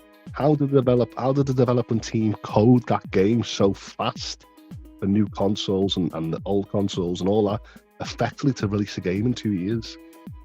It was just easier to produce. A game was easier to produce in the 90s. It was easier to code. That's the truth of it. You had smaller teams, and many times you could change out a skin of a game. You had another thing that was like, here's the thing, it's game engines, right? In the night, you could create a game engine from scratch back then. Because You I mean, don't see that now. from scratch. These days, the engines have got all the assets, haven't they? You know, you buy the engine, it's got all the assets. I would have just bought it. Yeah, It would have been faster in today's. usually now you buy the engine and then or you have a game engine and then you have a variation on it. So very few people use like something right out of the box. They're still going to use some type of variation on it, but you don't really see too many people making their own game engine. There's just a lot of things. I mean, it is there's a reason why it costs. It's just the price to make it has went up exponentially.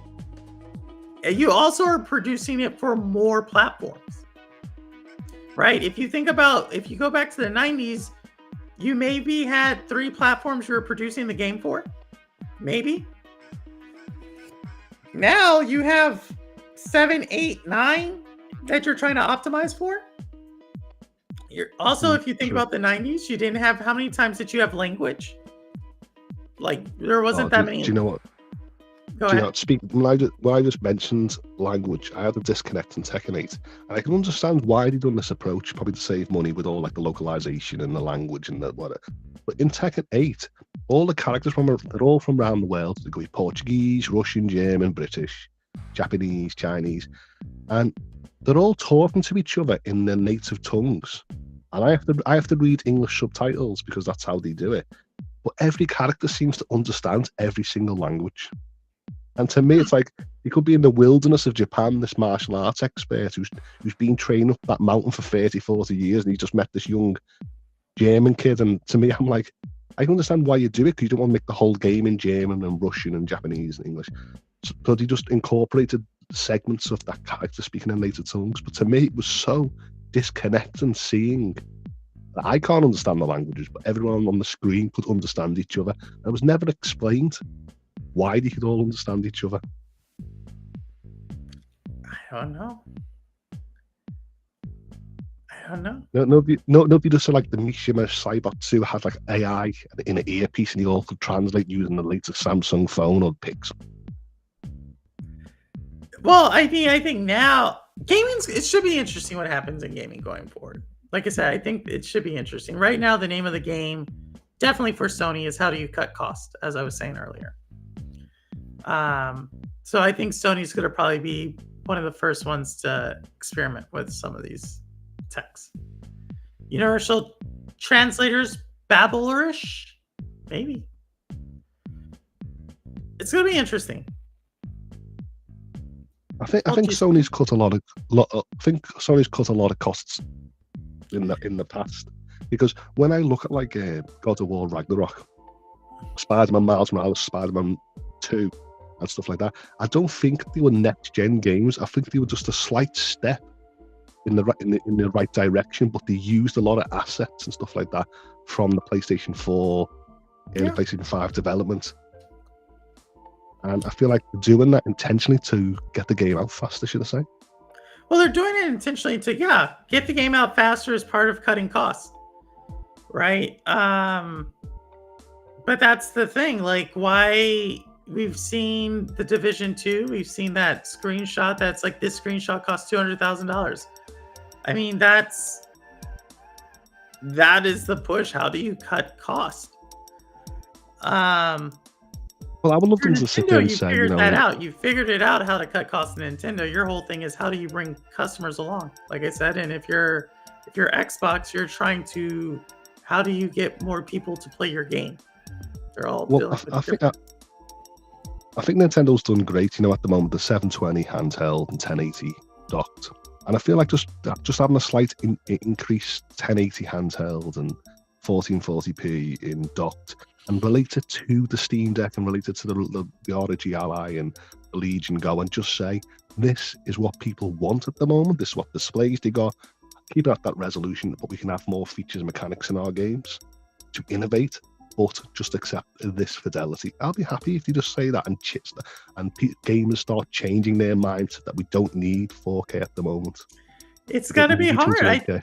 I think the people in this chat would say that, right? I think what you just said, yes, you don't need all that. But the truth of the matter is that's when you have an industry that's been built on like the best fidelity, the best this, no one's willing to take that step down and say, we're not going to do that. It's been an arms race. They've made the last decade and a half has been about the best fidelity and using all these terms and so forth. And now they're kind of caught in a trap of their own making, in which they are now promising things that they cannot deliver. That is bankrupting them, trying to get the closest to that. Yet, and that's all technical. And if you heard me from the beginning, the game still has to answer something, right? The game still has to either satisfy a fantasy, be a puzzle, be a addicting game loop, have an amazing story, be an amazing competition type of game. It still has to answer that question. And what did? Yeah, yeah, and so I just think like that's where gaming is right now. Is that they're stuck between trying to deliver on their promises on this end, which is all the technical whatever, but they're also trying to like cut corners on this other end, which is actually why we go play games. That's why if I look in chat, there's tons of people in this chat who will play older games, are not always about the newest game. Well, what did you think about the partnership Nintendo Direct? What the aesthetics of them games? Well, I am super excited about a certain game, right? Contra. They stealth dropped the demo of Contra yesterday on Switch. But yeah, I think that's the thing with Nintendo. Nintendo has 140 million Switches out there, which probably 120 million active users. If you just reach a half a percentage point of that number, you're at 700,000, right? You're at 600, 700,000. That's a tremendous amount of people buying your game. Because when I saw that, I seen a lot of people sitting there saying they didn't really like the Nintendo Direct because the games weren't for them. But to me, I mean, I seen like Unicorn Overlord, which is by Atlas. Mm-hmm. A big, huge tactical strategy game, and I love sort of the humor that Atlas brings. And I was like, oh, love that, love the aesthetic. What else did I see? Shin Megami Tensei, DLC, and people were like, oh, well, it's not for me. And I'm like, oh my god, it's amazing. Looks amazing. Then one on the nostalgia, I was a big, huge fan of the PlayStation 1 days of Mickey Mouse Wild Adventure. And when I seen Epic Ms. Mickey rebrushed, I thought to myself, oh, that was one game I never played.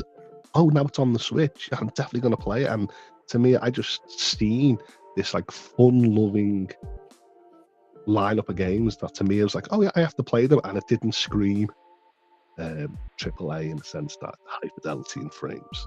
I just totally ignored it and just seen what captivated me in the only way that Nintendo could do. Yeah, no, I think Nintendo knows like what they're again. Nintendo's problem is how do you bring along all these gamers to your new Switch? That's their problem. But Well, just I an heard you say- interesting problem.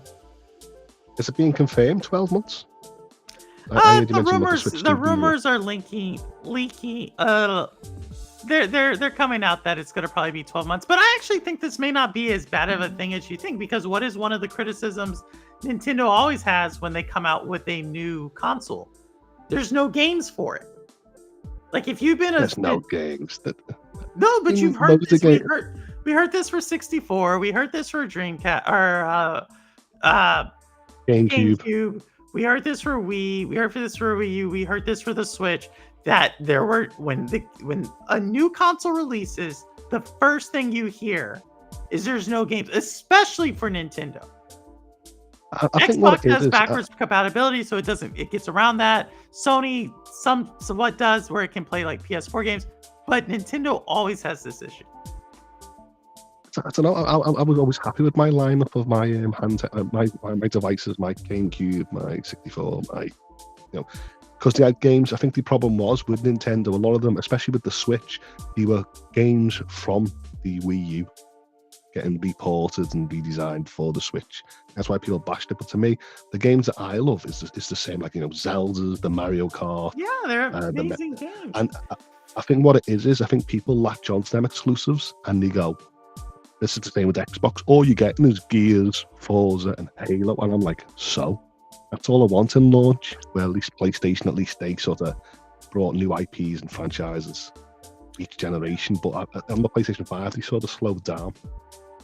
No, I think so. And Fast, I see you there. We'll play Fall Guys on Sunday.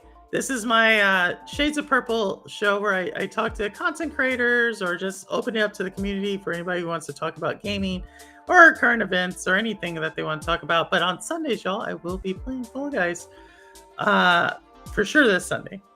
But yeah, I think to your point, Holtz, that's my thing. I actually don't think... I think Nintendo's in an interesting place. I have a lot of games that I need to get through.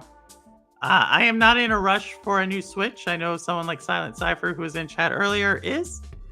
Or just something more upgraded hardware, but that's the thing. I can't do it. As I'm getting older as a gamer, I'm starting to realise that I've got too much of a backlog. I would have run out for the Switch 2 this September, this Christmas, for anything. But I'm starting to realise that what I've been doing since the PlayStation 3 Plus is that I'm jumping to the next hardware, but I'm getting the games from last gen that are optimized slightly different. So I feel like now I should sit on my hands and wait for the model that I want. It doesn't matter if it's a slim, extra storage, different display screen, and just wait until them games go cheaper in price, which is rare for Nintendo, but sort of wait until I've got a full lineup. And that's my mindset going forward. Yeah, well, I think what Stadia showed me is that I don't need the games. If you remember, like Stadia Pro, we would always get the games eventually on Stadia Pro, and I was okay with that. It's like if I really want a game, I'll buy it, but if not, most of the time I'm okay with just waiting. And yeah, I don't know. I think I have a lot of games I need to play on Nintendo. I just have a lot of. I don't know how I got into this situation where there's just a lot of games. Like I said, I need to take a 2-week holiday to at least get through 3 or 4 games. It depends on what game. It depends on what game, because if it's an online game, I think people have to rush out and buy it, because if you wait a month or a year, 2 years, and the player base expires so fast, because when it comes to like shooting games, online shooting games, people sort of get the hype and move on to something else. So you don't want to be the gamer that's the lonely gamer in the server. You're true. That's true. I think that's why it's important to have a good network of gaming friends, right? To say like, hey, well, if it's a multiplayer game, let's enjoy this. Hey, I'm gonna get this. Are you gonna get this? Oh, you want this too? All right, then let's play this at a certain time, right?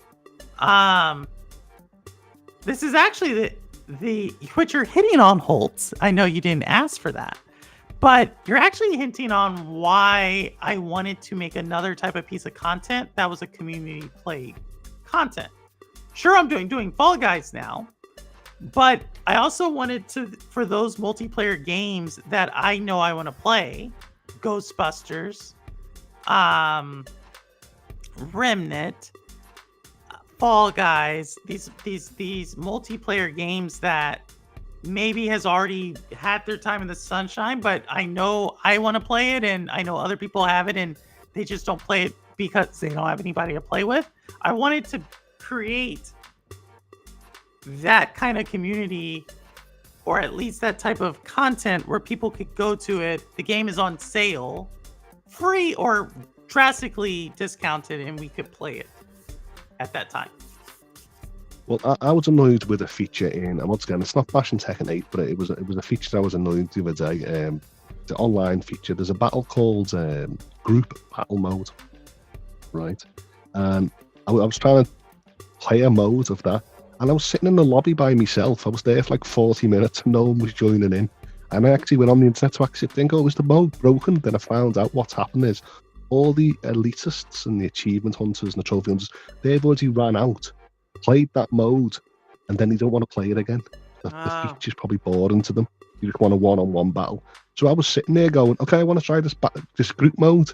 No one was there. I was just waiting and waiting and waiting. And I was like, I wonder why these developers didn't understand that this feature wouldn't work and it'll be sort of downplayed on the internet. So to me, I was like, oh my God. Yeah. No, I hear you, Holt. I think it's a difficult thing. But I just saw the time, Holt. It's almost 4 a.m. over there. It's almost 10 p.m. over here.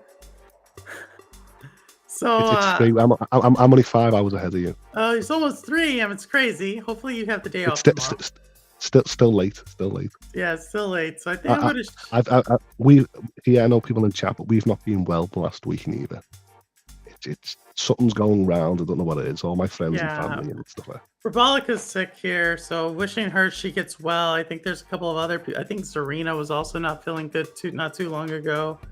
I know it was something because I was on Twitter and I seen a few UK people say exactly the same. So they're on the opposite side of the country, and I'm like, oh no, they're not well neither. So I know it's something over there. Yeah. Well, Holt, I'm gonna shut it down here. Let the people know what's going on with you. Any last word? To me, I'm gonna be like one of them overhyped kids. I'm waiting for Final Fantasy VII Rebirth, so I've been playing very calm games the last week to sort of save my energy for next week, the 29th of February, and then it's one of my favorite franchises, and I'm just going to start doing backflips and go all crazy and party like it's 1997. So, oh my good, 1997, and for y'all, I'll be playing Fall Guys on Sunday. Let me know if. So there was something I was kind of experimenting with, maybe doing it on Friday, but I think I'll keep it on Sunday. I'm waiting for a new horror game to come out so I can play that as well. But yeah, I'll be playing Sunday on this channel, Fall Guys. Thank y'all for coming by. Thank you for entertaining my thoughts here, letting me gather my thoughts. But with that said, I don't care where you game, how you game, why you game, what you game on. As long as you're gaming, you're good with me. And as always, this is Purple Haze, and the proof is in the playing. All right, take care, everyone, and I'll see you next time.